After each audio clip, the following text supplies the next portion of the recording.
National Institute of Dramatic Arts, NIDA, has a tradition. Whenever final year students put on a performance, old alumni are invited to the audience. Then, at a post-production social event, aspiring actors, set designers, costume designers, prop designers, etc., can mingle with celebrities, both major and minor, to get an honest assessment of their efforts and make connections beneficial to their future careers. Thus, the actress communicated with the graduates. Her name does not matter and will be hidden. They communicated after the performance. She thought back to the nearly dozen years since her last year here and smiled. The past years have been exceptionally kind to her. Fame in the local industry quickly led to offers from Hollywood. Now she was treated well enough that she could choose her roles. Many wanted to meet her, but she believed in the purpose of her invitation here and sought out cast and crew members to talk and voice their opinions. A pretty girl in her early 20s introduced herself as Sarah, the set designer, and the actress praised her for her innovative use of space and clever interchangeability between sets.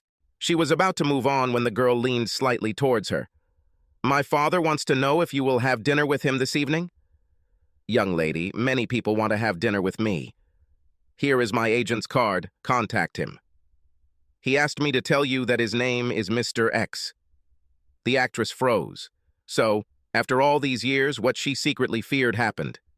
Crap. Wait a minute. The guy has an adult daughter. How bad can it be? Of course, he won't demand sex if his child is involved. On the one hand, she was always grateful to him. After all, it was he who suggested she become an actress. She had never thought about it until then. She was an economics student when she met him. After his proposal, she enrolled in NIDU and almost never looked back. On the other hand, she always considered this guy a threat. Why? He was a client. Only once, but once was enough.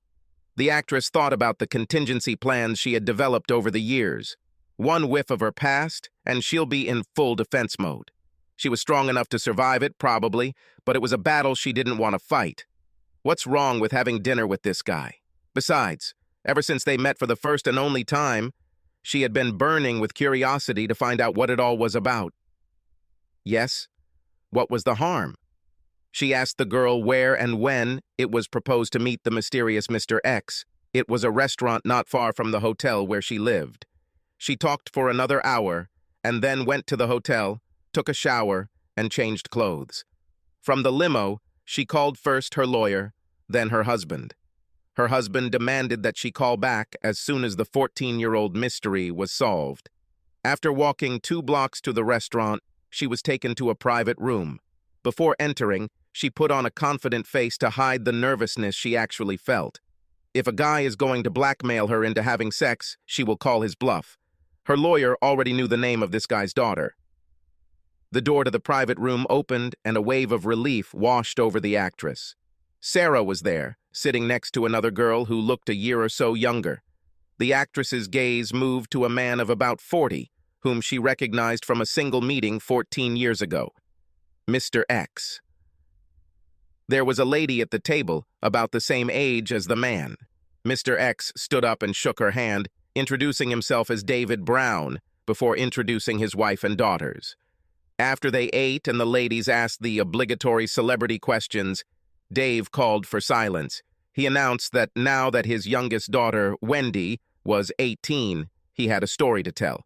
This was only his part of the story, and he was very glad that the actress agreed to join them to confirm some of the details. The actress looked at the 2 girls and noticed the expectant looks on their faces. Then she noticed that she herself was sitting on the edge of the chair. Smiling, she forced herself to relax. Dave was clearly nervous. Only Maria, his wife, looked relaxed. She held her husband's hand tightly. Squeezing it, he turned towards her, then forward again before continuing his speech. Dave explained his motives for telling his strange story, partly to fulfill his promise to the actress. He nodded in her direction at that moment and calmed her thoughts about the strange events of a decade and a half ago, and that there was something that could harm her image. She nodded gratefully to Dave. Second, he had to tell his daughters for the first time why they had not seen their biological mother in over 14 years. He explained that he had intended to tell Sarah about this when she turned 18, but she had never asked. It was a compliment to Mary, he said. Apparently, she was the only mother his daughters needed. After this explanation, he warned them that by telling them this story, he was going to ask them for forgiveness for his unilateral actions committed so long ago. Dave started from the beginning. Martha present. Meanwhile, on the other side of the country, a woman lay awake in a cheap motel bed, listening to the snoring of a man who looked like a pig, analyzing the mistakes she had made that led to her current situation. I don't think I was born for this life. Moreover, I think that the easy course of my life has given me a sense of a certain right to indulge my desires. Born into a prosperous middle-class family, she grew up without needing anything. Almost effortlessly, I graduated from university with an arts degree and a diploma in education. Dad used his connections to get me my first job at a good school instead of me having to work my way out of the usual shitholes. I worked for 5 years, never settling on one hobby, one pastime, or one man. In short, I loved trying everything life had to offer. I dipped my toe into any pond I liked. Then, when I was almost 28, my dad begged me to settle down and do something with my life. By this point, he was the chief assistant to a federal senator and knew deep down that he himself would never reach the top position. Perhaps he wanted to achieve through me what he could not achieve on his own, or perhaps he saw in me what I did not see in myself.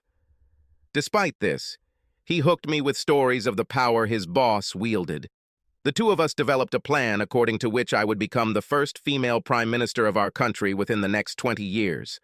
The list included a successful career, a family, joining a political party, becoming more involved with the mainline church, and charitable work, to name a few. With my newfound ambition, everything seemed easy again. I met my future husband through a church committee, but not in the way you think. I was in a side room of the church and asked a worker to redo some antique woodwork to reduce the noise. He was kneeling with his back to me when I shouted to get his attention. He turned his tall body, turned, and smiled. A whiff of his musky scent hit my nostrils and appealed directly to my femininity. We got married less than a year later. Yes, he was only a cabinet maker, but it was a good, honest trade and added enough to my salary that we could afford a nice house in the best part of town. Joining the local Liberal Party introduced me to several board members of an exclusive girls' school. With their help, I received the position of deputy director, then director, a position I held for 2 years when I made the worst decision of my life. This position was achieved despite the fact that I took 2 large 12-month leaves for the birth of my daughters. Sarah was born in 1998 and Wendy 2 years later. I wanted to return to work and a busy committee and fundraising schedule 3 months after each birth. But my dad told me to wait a year. The public, he told me, would judge me as a mother above almost everything else. So at the time this story really began, Sarah was 6 years old and Wendy was 4. A good house was exchanged for an even better one. I had a good career as a headmistress and headed several charities. I swear the local church wouldn't have run without me. But best of all, I was the favorite to top our party's ticket in the next state election in 2 years. Life was wonderfully hectic, if a little tiring at times. 3 or 4 committee meetings every week, fundraising, visiting church dignitaries. All this time, I was expected to look good and keep my smile ready for any cameras. But I couldn't have done it all without Dave. Being self-employed, he could start working as early as he wanted to get home in time to pick up the girls from school and daycare. He then looked after them while I was away in the evenings. To be fair, he spent most of his weekends taking care of the kids too. Usually I would be busy elsewhere or relaxing before starting over on Monday. As a New Year's resolution the year my marriage ended, I vowed to devote more time to Dave and the girls, but after being absent for most of their lives, I felt a bit like an outsider. Then another pressure forced me to leave them again. In addition to all my other responsibilities, I also had to maintain my professional teaching accreditation. This meant attending 2 conferences a year. The second of which, in that particular year, I forgot to tell Dave until the last minute. How was I to know that he had arranged for a babysitter for the entire weekend? Planning a romantic weekend so we could get closer again? He was disappointed to say the least when I told him I had other plans, but I knew he would get through it. He always did this. The conference meant that I would be away on Friday and Saturday nights, so I promised him that we would have our own party on Sunday night. He didn't seem impressed and barely spoke to me until I left. I vowed to myself to be more understanding in the future. Divorce at this point would be close to disaster. Oddly enough, Dave didn't call on Friday night. I chalked it up to the fact that he was still irritated. When he called me on Saturday, I thought he had stopped sulking. It was already late, well after dinner, when the phone rang in the room. Immediately after the call, I thought that I was in a difficult but not hopeless situation. I now know that my fate was sealed at that moment, except for one future decision. The conversation started normally enough, with each of us asking how the other's day had been. I was busy with something, and as I said, it was already late, so I tried to end the conversation as quickly as possible. Maybe the wine I drank for dinner didn't help my case.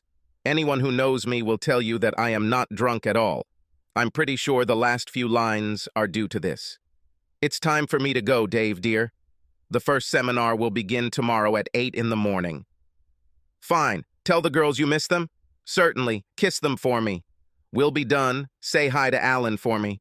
Okay, I'll tell you. What? A beep followed. Oh, I forgot to tell you about Alan, didn't I? Well, not to put too much stock in it. Alan has been my lover for almost a year now. It wasn't a conscious decision to have a lover, but looking back, I had everything I wanted, so why not? Alan worked for a public relations company that the party hired to support me. We worked closely together. He organized all my meetings with the media and was mainly responsible for my public persona. One weekend, when I was high from a big sponsorship deal for a charity, we became lovers. I celebrated with too much wine, and we just went to bed and went for it. The next day, I was terrified of what the consequences would be if I got caught. The end of my political aspirations. I was on guard for the next few days for fear of a leak, but nothing was said. I relaxed. The trouble is that it didn't end there. Alan was young, attractive, and, energetic in bed. The mischief and a little risk made it very exciting. And to tell you the truth, I don't think the thought of ending this relationship ever seriously crossed my mind. The sex was still alive after a year, perhaps because we only met a couple times a month. I've worked hard for years and deserve some luxury. The fact that Dave worked just as hard, if not harder, on the family side never crossed my mind. I may not have been born with a sense of entitlement, but I'm sure I've developed it. That evening, Alan sat naked on my bed and listened to me talk to Dave. He saw how my face fell and my jaw dropped. We quickly decided that this was the worst crisis ever. Alan stopped me as I wondered out loud how we got caught. I'm not stupid, and I've always been incredibly careful. I even had a checklist that I mentally filled out before every date. Meetings had to take place outside of our city, a disguise had to be worn, and Dave's whereabouts had to be known. When traveling, separate rooms with connecting doors were always used. One thing was certain. When I returned to my husband, not a single smell, taste, or anything physical from Alan was brought home by me. I knew that if Dave ever suspected I had an affair, Alan would be a prime candidate. So whenever we were together, we were incredibly careful, except for that very weekend. Since the trip wasn't strictly political, Alan wasn't required to accompany me, but given that Dave was supposed to be at Sarah's soccer final all weekend, I figured there was zero chance of him showing up. As long as I was careful when bringing Alan in and out of my room, it was safe. At least that's what I thought. That's why Dave's casual words and my unintentional confession, either due to the wine or because Alan kept me awake the night before, shook me to the core. It took me a while to remember that I had a contingency plan. Despite the late hour, I called my dad, and he called his lawyer. Now I know that I probably should have done things differently. I suspect that if I had gone straight home, told Dave that my affair was over, and thrown myself at his mercy, he might have forgiven me. He was incredibly family-oriented. After all, it was just one novel. I will never know whether the extremely brutal attack Dave launched on me shortly after was inevitable from that point on, or whether it was my reaction to being caught that caused it all. Dad was horrified by what I had done, and pointed out that I had given Dave the opportunity to destroy all my hard work. He said he would make sure I got on the next flight home, and told me to pack my things and get my ass to the airport. Alan's reaction to the whole episode was surprising, although perhaps it shouldn't have been surprising. I suppose to enhance the experience for myself, I pretended to have deep feelings for him. His reaction definitely proved that he loved me. It was a pitiful sight to see him begging me to leave my husband and marry him. It got me thinking, but not for long. I didn't love him, I loved Dave. Yes, I loved him very much. Yes, it was very flattering to be with a younger man, and yes, it was very inspiring to have a lover, albeit a secret one. But leaving my husband for him? It will not happen. Besides, having a partner 10 years younger than me, who caused me to leave my husband and destroy my family, would make me a laughingstock and ruin any chance of saving my career. However, I felt bad for letting him fall so hard for me, so I threw him a bone. He left for the next week, so I promised to visit him when he returned after the situation in my house had stabilized. Just because my husband apparently found out that I have a lover, well, that doesn't mean I have to stop, does it? Only if my husband insists and threatens to use this knowledge as a weapon, I suppose.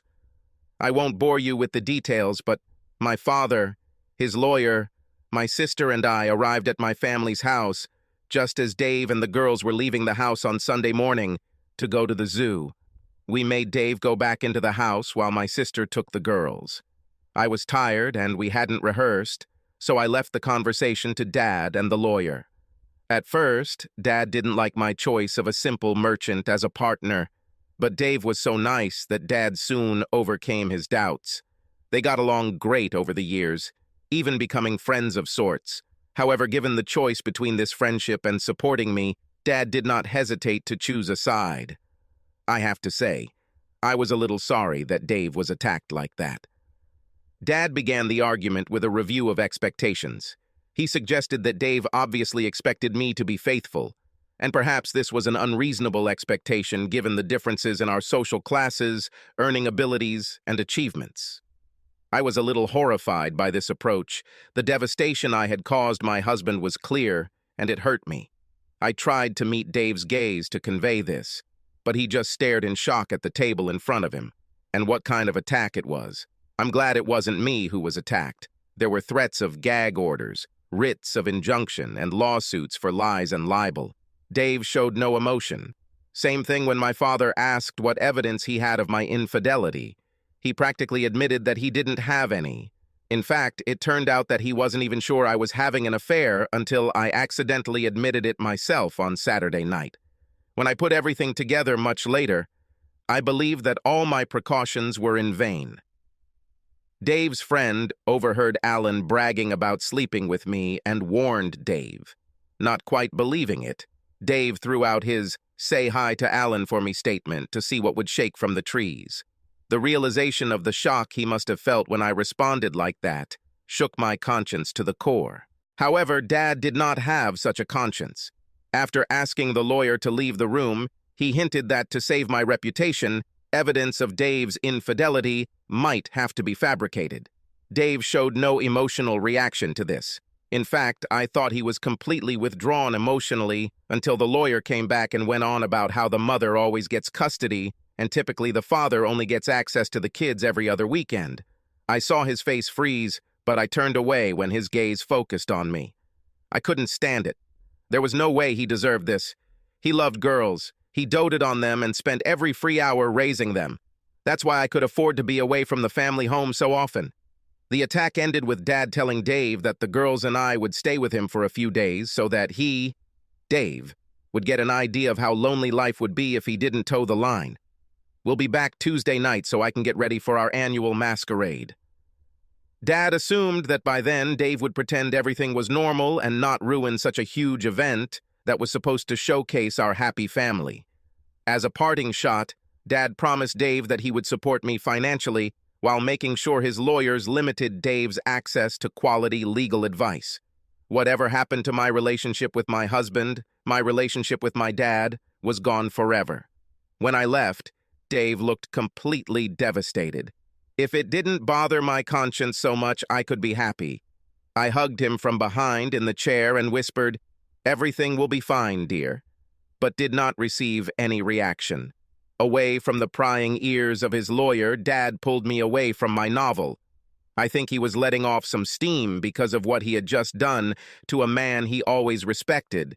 He warned me that if Dave ever found any evidence of impropriety on my part, it would be game over. I assured him that I was too smart for that. When the girls and I returned to the family home on Tuesday evening, it was a warm welcome for the girls, but a frosty welcome for me.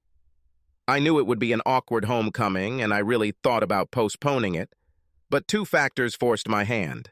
First of all, the next day, Dad was leaving for his annual fishing trip. Every year, he and 3 friends would rent a shack and go completely off the grid for a week. Secondly, the house needed to be prepared for the party on Saturday night. Dave barely noticed my presence. After the girls went to their beds, I apologized for my affair. Dave simply stood up and headed to the guest room on the first floor, where he was apparently sleeping. Through the closed and locked door, I calmed him down.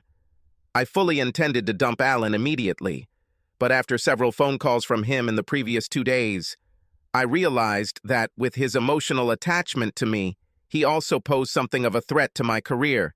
He, unlike Dave, didn't have to prove anything. Simply blaming him would be damaging, so I decided to continue seeing him in the short term, but end it as soon as I could guarantee safety. Continuing to sleep with him and act like a bitch so he wouldn't enjoy my company seemed like the best course of action. I tried to explain this to Dave through the locked door, as well as my intention to be late home next Monday due to the need to see Alan, but without an answer and without any hints. I have no idea how successful I was. However, I didn't have time to think about it.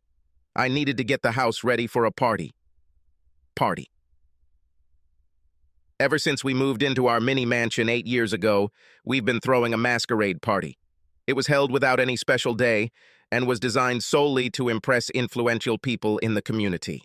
It also demonstrated what a happy, healthy family I have. Dad was never present because he didn't want me to be seen in his shadow. I was happy and proud that, on the advice of some professionals, this event turned into one of the must-attend events on the social calendar. There was a DJ and a dance floor, the house was decorated, and the drinks were flowing. The guest list was carefully thought out. Each participant could help my career in some way. This was such an important event that ensuring Dave's full participation and cooperation was my top priority over the next few days. In short, I received his reluctant acknowledgement that he would attend and participate. What a relief it was. However, the interaction stopped there. The rest of the time, he paid almost no attention to me. However, I couldn't dwell too much on it. Without Dave's help, organizing the party was a full-time job. I guess by Saturday evening I was exhausted from being in crisis mode for a full week. That's why I drank too much. I had 2 glasses of wine to relax before Alan arrived. Of course, he had to be there. After all, he controlled my public relations. It was hard work keeping him and Dave apart, or so I thought. My memories of greeting all the guests at the front door are clear. As a hostess, I wanted to stand out. Of course, it was a masquerade ball, but no one should have any doubt about who the hostess was. Most of my school board members, the local bishop, local politicians, and influential party members were present. There were even 2 judges. When all the guests were comfortable, the food began to be served. I remember how we mingled as we all lined up to get our portions of the professionally spit-roasted pig. I rarely relaxed at such meetings. They were too important. The situation was especially tense due to the need to keep Dave and Alan apart. The tension finally broke when Dave offered me a glass of punch about 2.5 hours later. His whisper about adding some vodka to relax me warmed my heart. I took it as an olive branch, accepted it, and drank it. The latter, however, is reluctant. I had already exceeded my self-imposed modest drinking limit, but I was so pleased with Dave's gesture that I drank immediately. Soon after, everything became a blur, and my next memory was waking up in my bed the next day with a terrible hangover. As soon as I was able to stand up, my head pounding, I found Dave and tried to reassure him that I had not embarrassed myself. He told me that I was talking about an hour before the party ended, and then he saw me sleeping on our bed. Everyone was cheerful and too busy to notice my absence. According to him, I didn't do anything out of the ordinary. Relaxed by the news, I tried to find my cell phone to chat a little and apologize for missing church. He was nowhere to be found, and we had long ago given up our landline. To stop the pounding pain in my head, I stayed in bed for the rest of the day and dozed. Because I slept so much, by 5 a.m. the next morning, I had sparkling eyes and a bushy tail. I stood up, desperate for coffee. The light was on in the kitchen, and Dave was sitting at the table. He didn't move when I walked in and kissed the top of his head. Below is what I remember from our conversation. Since then, he has never spoken to me face to face. "What are you doing so early?" He just looked at me a little incredulously. Ever since I realized that the woman I loved with all my heart, and who I thought loved me, had stabbed me in the back, I've barely slept a wink. Looking back, I realize that I probably should have responded to this statement in a conciliatory manner. Instead, I snapped. I think it was the accumulation of days and nights of guilt on top of being angry about not having any memories of the party and wasting a day in bed. Aren't you the one who always says that if you can't do something about a problem, don't worry? Dad explained how the future would develop. Accept it and move on with your life. Dave sat in the chair, completely motionless. His next words sounded like a hiss. His eyes sparkled and bored me. What? Embrace the life of a cuckold? He fell silent, clearly trying to maintain control. I thought I'd calm him down a little. Just for a moment, dear. It will all be over before you know it. This reminded me that I would be returning home late in the evening. I'm dating Alan. Dave jumped to his feet so quickly that his chair tipped back and hit the floor with a loud thud. In the split second that followed, the silence seemed calmer by contrast. Dave stood with his arms crossed over his chest, and before my eyes he began to clench and unclench his fists. Each movement made a rustling sound as his fists moved against the fabric of his trousers. If I hadn't been so confident in my dad's precautions, I might have been sincerely worried. Dave went beyond hissing and practically spat. Do you really think that I would agree to the life of a humiliated person? A man without pride and without choice. And you? I know your father lives his life by the motto, cujus testiculos habes habeas cardia et cerebellum. If you have someone by the balls, their hearts and minds will soon follow you. But that's not me. I will never be like that now or ever. With these words, he took off for his morning jog. I sat and thought about what he said. Was there some angle I missed? Did he have a choice but to move with the times? I didn't think so. I shrugged and began seriously looking for my phone. Eventually, I found it dead, so I put it on charge. I made Sarah's school lunch as a sign of reconciliation with Dave, and then got ready for work. The kids woke up before he got home, so we didn't have a chance to talk again. I left. If I had known what would happen that day and all the days after, I would have at least hugged the children. Dave. If the end result had not been the destruction of my marriage and serious problems in your lives, this Monday would have been very satisfying. You heard what your mother did to me, and it is very important that you understand what I did next and why I did it. Ironically, it was Martha's father and lawyer who pushed me to make the decision.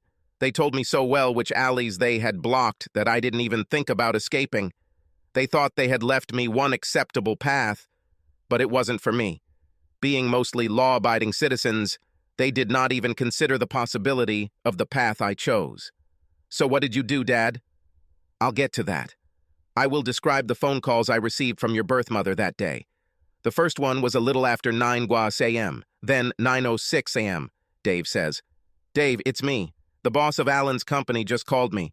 He told me that because of what I did to Alan at the party on Saturday, his company would no longer represent me.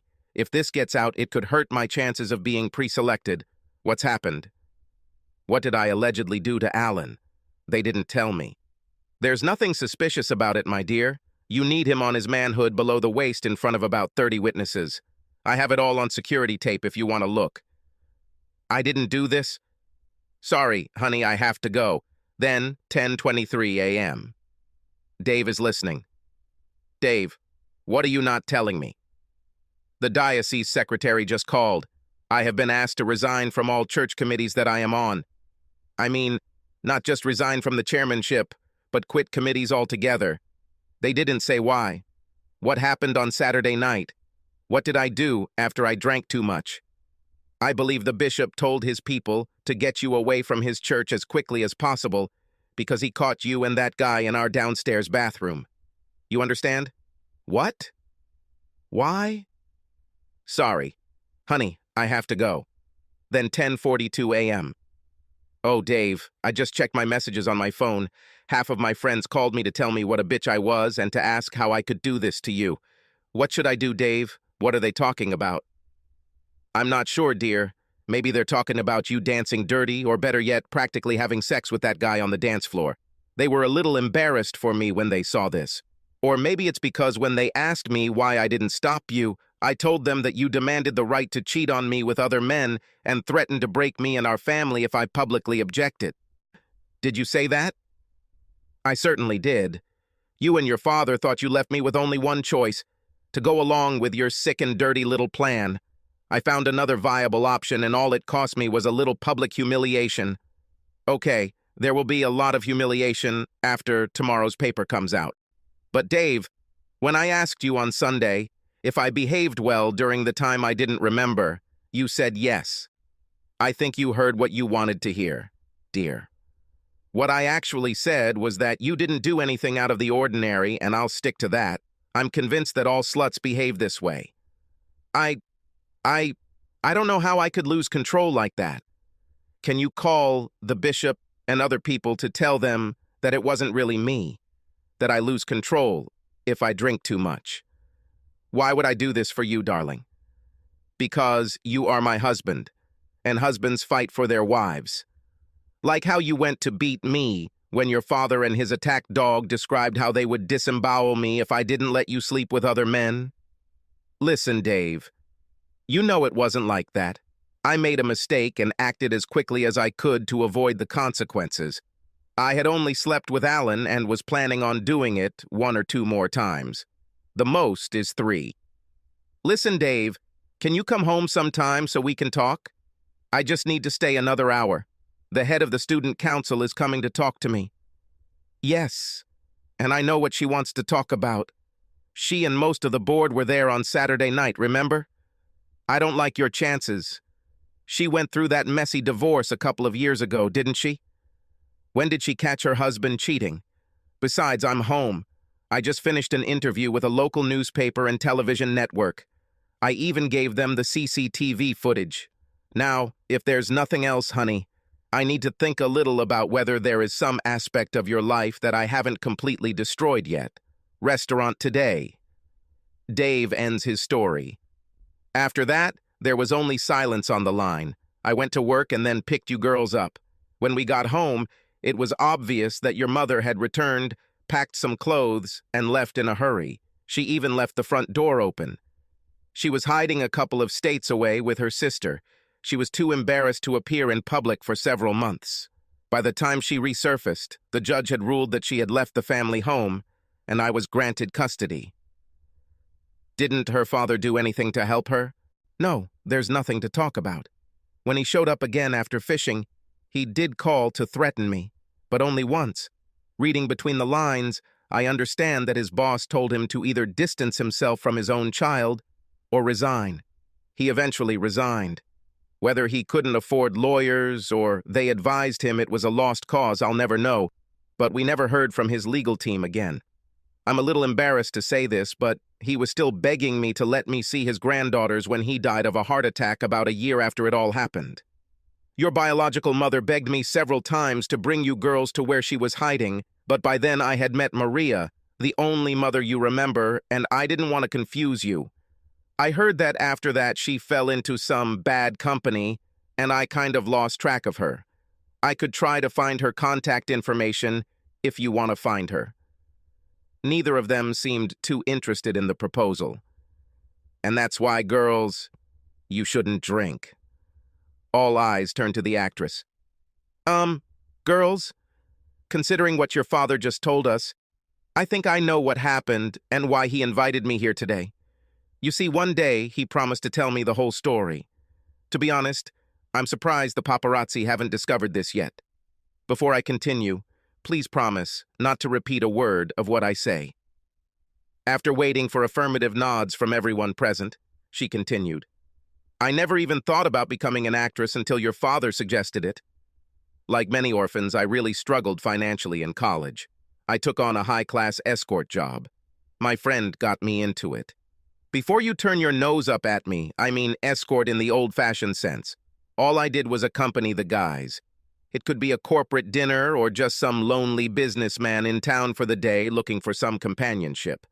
I'm sure some girls went beyond that for a price, but the agency I worked for never encouraged it. In any case, this was not necessary. With my looks and, I was told, my bubbly personality, I was well in demand as a companion. Anyway, one day, my representatives arranged a meeting between me and a guy who introduced himself as Mr. H, your father. We met once, and he said that I would approach him. I always wanted to know why he chose me." She looked at Dave expectantly. "Because I looked through all the escort sites until I found someone who could pass for my ex-wife at a masquerade ball. It's clear. Well, I was going to say no, but because of the amount your father was offering, I ended up taking the risk. I wouldn't, but your dad said I could take my boyfriend to the masquerade too." The actress paused to take a sip of her drink, checking the situation for threats to her career. "Your father told me to come at 9 p.m., and when he called, Kent and I got out of our car to the back gate where your father let us in. He handed me a dress and a mask. Sorry to interrupt, but I want everyone to know the whole story. The party was in full swing, and almost everyone was very happy. It probably helped that I added 2 bottles of vodka to the punch bowl. It was funny to watch how she tries to act like a good housewife, but always stands between me and her boyfriend. I saw her drinking constantly and timed it well to give her the medicine. I crushed 3 sleeping pills and threw them into the glass. I even told her about the vodka. It took her about 10 minutes, but when I saw her stumbling, I carefully led her to our bedroom. A few minutes later, she was fast asleep, so I took off her dress and mask. The finishing touch was to use the same perfume she always wore. The actress nodded, then continued her story again. The dress wasn't perfect, but no one seemed to notice. I applied some perfume and a mask.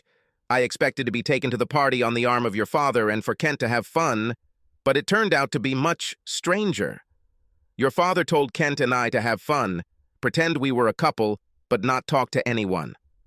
The last one was a little difficult, but we decided to go to the dance floor to discourage conversation.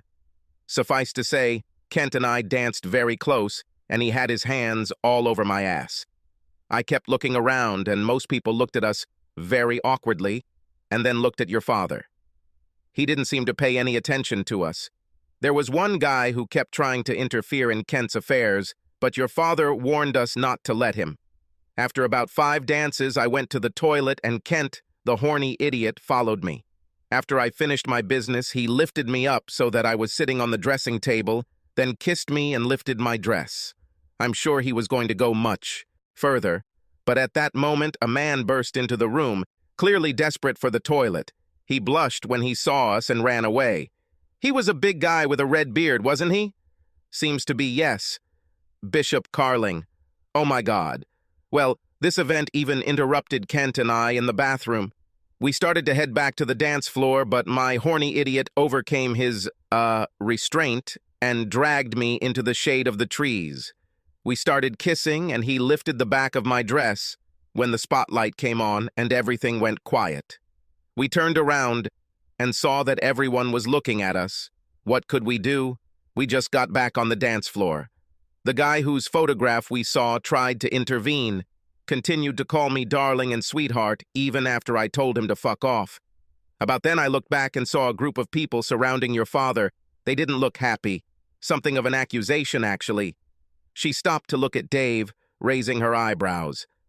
Well, first the bishop came up, then the head of her school council, and asked, what was the matter with my wife? I want you girls to know I didn't lie. I spoke the absolute truth when I said that she demands the right to do whatever she pleases with other men. I then explained how I found out about her latest affair and how she and her father threatened me with complete ruin, even fabricating evidence against me if I made a fuss. He smiled at the memory. From the sincerity in my voice, they realized that I was telling the absolute truth. It makes sense. At some point, all the people gathered around your father turned and stared daggers at me. It was really awkward. Yes, I regret that. There was so much outrage at that moment that it could have led to a small war. I don't know if the bishop was going to say anything about what he saw in the restroom until you were picked up by the security spotlight. I turned on, but it definitely went off after that. No one could believe that my prim, lively wife could behave like that. I think every wife and even a few husbands hugged me within the next few minutes. It all ended when the next cabaret on the dance floor happened. Do you have to tell them about this? I'm not particularly proud of it. Then tell me. The actress paused to remember the correct sequence of events that happened many years ago. Well, Kent and I were just minding our own business on the dance floor. People started coming up and whispering to other people. Pretty soon, the number of dancers was cut in half, and even more people were looking at me and Kent. Then that little idiot your dad showed us in the photo came up, grabbed my arm, and tried to pull me away. I've had enough. I turned and kneed him right in, you know where. It was fun. He did what they do in the movies, you know. His eyes crossed and he started getting down on his knees. He must have been trying not to fall because he reached out to grab me. Kent. Well, Kent has always been a defender. I soon married him, you know. He grabbed the guy by the hand, turned him around and kissed him. It knocked him off his feet and onto his ass. The guy just sat there with one hand on his face and the other on, lower areas. Everyone started clapping. It was quite strange. I'm guessing it was your ex's lover. Yes, his name was Alan. I may have told people that he was her lover and that's why he kept trying to interfere. What happened to him? Well, the party pretty much fell apart after that. Almost everyone came up to me and asked if there was anything they could do. One of the judges even suggested that I ask my lawyer to look up the definition of mental cruelty. I just told them to do what they thought was right. Alan was one of the last to leave. I caught him as he limped away and, well, relieved my anger and frustration on him a little before he left. Later I heard that his company found out the whole story and calmly fired him. He had been with them since he left school and they refused to give him a recommendation. He had moved and was working at McDonald's when I last heard from him. After that, I lost interest. Sarah turned to the actress. Have you seen any of this? I hung around until the end but didn't see this dirty man again. Your father showed up again and gave me the rest of the money he owed me. I did ask him what the whole evening was about, but he was obviously upset by the scene and simply said that he would tell me someday. Kent and I turned to leave, but your father smiled at us through his tears and suggested that I had missed my calling and should become an actress. Believe it or not, it got me thinking, and 2 weeks later I applied to NIDU. Acceptance soon followed. Money speaks for itself, as they say. Now I need to go and call Kent. He chose this piece back in Los Angeles. He asked me to tell him the story as soon as I knew it. He said he would wait all night if he had to. The actress stood up to say goodbye. Goodbye, Sarah. I will follow your career with interest. If you need help at any time, please call me. Wendy, if you decide to follow your sister and problems arise, don't hesitate to ask for help. They owe me about 12 services at NIDA. Maria, look after your husband and these 2 scoundrels. They are special, all of them. Wiping tears from her eyes, she turned to the girls. From what your father said, he had your best interests at heart and did what he had to do when the odds were against him. When he asks you for forgiveness, I suggest you give it unconditionally. She was too depressed to speak when she turned to face Dave, so she simply hugged him and then ran away before she lost her composure. Following her, the girls exchanged glances. Then, Wendy nodded to Sarah, who turned to her father. No need to ask, Dad. We forgive you. We barely remember our biological mother. You were always a father and mother to us when we lived there. Then Maria appeared and taught us what a mother should be. They all stood up for a group hug.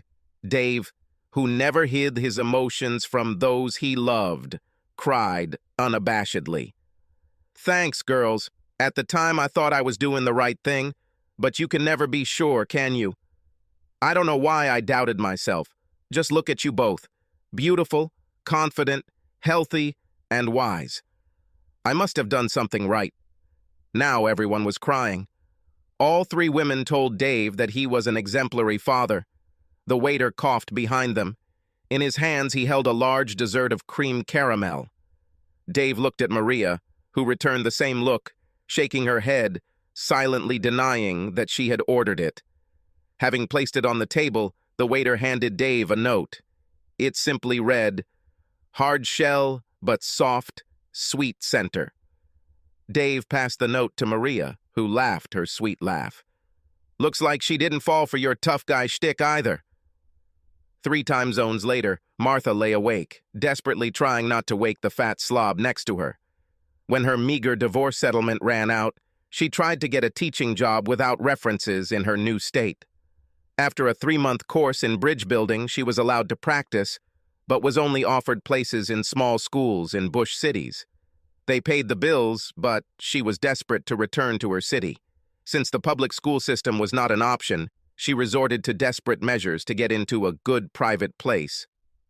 The guy lying next to her was the head of the board of an exclusive girls' school, and if she didn't wake him up, then hopefully he wouldn't have time to fuck her again before he had to leave. Just this thought made Martha's mouth almost go dry. Sticking to the plan was sometimes difficult. This plan was to get a job she could be proud of so she could finally track down her daughters and be a part of their lives. It took almost a decade and a half, but she finally realized what was most important.